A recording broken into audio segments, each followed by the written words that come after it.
భయంకరమైన సిలువ శ్రమ హింస నొందుతూ కూడా యేసుక్రీస్తు సిలువ పైన తండ్రి వీరేమి చేయుచున్నారో వీరు ఎరుగురు గనుక వీరలను క్షమించండి, వీరులను క్షమించుడి అని యేసుక్రీస్తు అన్నాడు. అంటే ఎంత గొప్ప ప్రేమో ఒక్కసారి మనము ఆలోచించాలి. దేవుని నామానికి మహిమ కలుగునుగాక.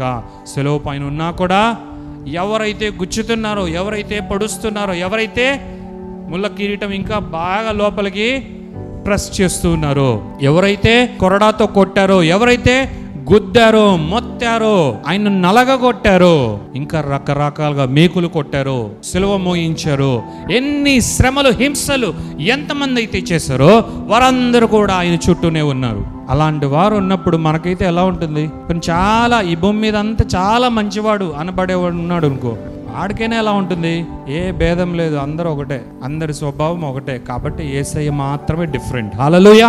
యేసుక్రీస్తు మాత్రం ఏమన్నాడో తెలుసా? తండ్రి, వీరు గ్రహింపలేక ఉన్నారు, వీరు చేస్తున్నది వీరి గ్రహింపునకు తెలియట్లేదు, వీరిని క్షమించండి. Let there be no sin upon them. వీరు చేయించిన పాపం వీరి మీద ఉండకుండా ఉండునుగాక, వీరిని క్షమించేసేయండి అని వారి కొరకు ఆయన సుప్రీం లవ్ని, ఆయన ఒక ప్రేమ ఎగ్జాంపుల్ని యేసుక్రీస్తు చూపిస్తున్నాడు. ఏంటో తెలుసా? మనమందరూ కూడా ఆయన వలె ఉండాలి అని కోరుకుంటూ ఉన్నాడు. హల్లెలూయా. మనమంతా కూడా అట్లీస్ట్ యేసుక్రీస్తుకు వచ్చిన శ్రమ హింస, ఇంత భయంకరమైన కష్టము, ఈ సిలువ హింస, ఈ సిలువ శ్రమలు, ఈ సిలువ బాధ ఎవ్వరికి రాదు. కానీ బట్ జీవితంలో అయితే ఏదో ఒక ఇబ్బంది, ఇరుకు, బాధ రావడం జరుగుతుంది కదా. మరి అవి వచ్చినప్పుడు ఇతరుల పట్ల మీరు ఈ విధముగా ఉండండి. హల్లెలూయా.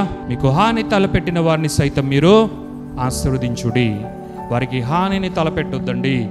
ఈ ఎగ్జాంపుల్తోనే స్టెఫెను కూడా అలాగే ఆయన హింసించు వారిని కూడా తండ్రి వీరిని క్షమించండి అని దేవుని ప్రేమని ఆయన కనుపరిచి, ఆయన ఆనందంతో సంతోషముతో పరలోకం వైపు చూస్తూ శ్రమను హింసను అనుభవిస్తూ దేవదూతలతో ఆయన సహవాసం చేస్తూ ఆయన సైన్య సమూహముల యొక్క రెల్మ్లోనికి ఆయన తొంగి చూస్తూ తను తాను అప్పగించుకొని హతసాక్షిగా యేసయ్య కొరకు, యేసయ్య ఏం చేస్తాడో ఆ విధముగానే నేను కూడా అయిపోతాను అని హతసాక్షిగా అయిపోయాడు స్టెఫెను.